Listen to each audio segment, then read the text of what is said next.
Hi అండి, అందరికీ నమస్కారం. Welcome back to our channel. ఈరోజు మన నవరాత్రి సిరీస్లో 4th డే. ఈరోజు అమ్మవారి విశేషాలు తెలుసుకుందాం రండి. 6వ తేదీ ఆదివారం, అశ్వయుజ శుద్ధ చవితి. ఈ రోజున అమ్మవారు మనకి శ్రీ లలితా త్రిపుర సుందరి దేవి రూపంలో దర్శనం ఇవ్వబోతున్నారు. ఈ రోజున అమ్మవారికి పసుపు రంగు చీరని సమర్పిస్తారు. అలానే ఈ రోజున అమ్మవారికి పెట్టవలసిన నైవేద్యం రవ్వ కేసరి లేదా పాయసాన్నం. ఈ 4వ రోజున అమ్మవారిని ప్రత్యేకంగా గులాబీ పుష్పాలతో పూజిస్తారు. ఈ రోజున అమ్మవారికి శ్రీ లలితా సహస్రనామంని పారాయణం చేస్తారు. ఈ లలితాదేవి 10 మహావిద్యలలో ఒకటిగా గుర్తించబడినది.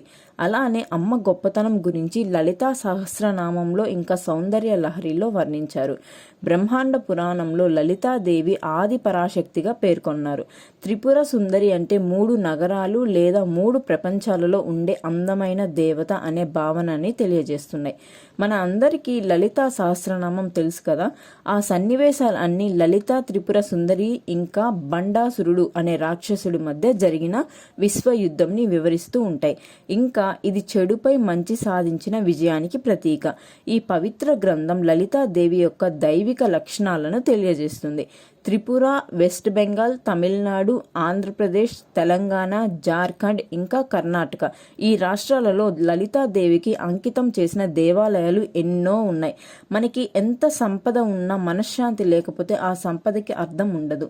మనం శ్రీ లలితాదేవిని ప్రార్థించడం వల్ల ప్రతి ఒక్కరి జీవితంలో ప్రశాంతత ఇంకా ఆనందం చేకూరుతాయి.